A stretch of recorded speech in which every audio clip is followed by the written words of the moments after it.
What's up, everybody? Tyson Roush. Let's talk Jets. Hope everybody had an excellent weekend. The weather was incredible in New Jersey, so hopefully you guys were able to get out and have some sun and fun with family and friends.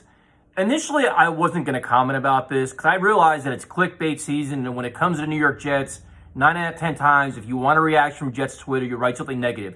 You say the Jets are going to lose their first 9 games, the team's incompetent, they're going to be a last-place team, so I'm used to it. I'm also used to the over-the-top criticisms of the Jets quarterback because, whenever we have high expectations, a lot of times they don't pan out. So that's easy material as well. So, case in point, last week there was criticism of Zach Wilson's performance in OTAs, calling him inaccurate. I mean, it's basically like a 4-pass sampling.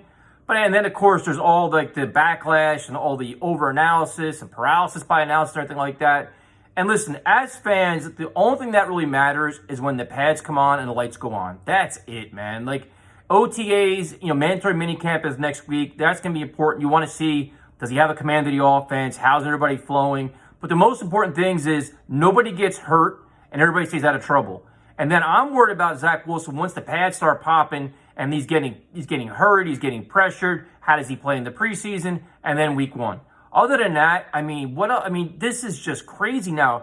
And it's so weird how some people, even like some Jet fans, are so quick to rip the kid based on what practices and T-shirts and shorts. And I'm sure if he makes a brilliant throw, the critics aren't going to talk about that because that's only in T-shirt and shorts.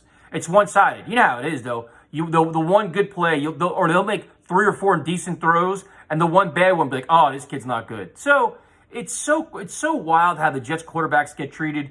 Does Trevor Lawrence get treated like this? Are they treating Justin Fields like this? Mac Jones? Nobody talks about Trey Lance. What about Kellen Mond? All these different things. And I understand where Zach Wilson was picked. I completely respect it. But some of this stuff now, it's wild. And I also understand that he didn't play all that great last year. But to criticize during an OTA practice and have these scalding articles is just amateur hour rookie stuff. And again, if you're a diehard Jets fan, you really want to know what's going on.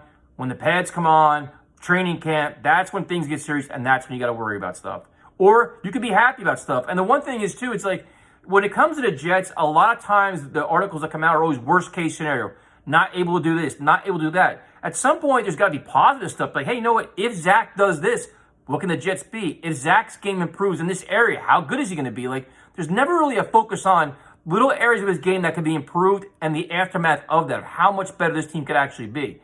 Those are hard to find these days. The other big news was that Mekhi Becton, according to New York Daily News, will be at mandatory minicamp next week. And again, that's good to see. It's mandatory. So obviously, I would expect 99.9% of the team to be there. And that's where you go. And I guess the biggest story will be, what kind of shape is he in? Is he in decent shape? What's his mindset? I'm sure he'll meet the media. But after that, who cares, man? It's like, get him to training camp and see what happens.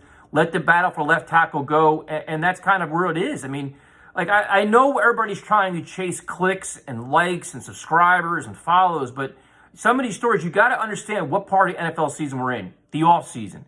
This is it, man. Mandatory minicamp.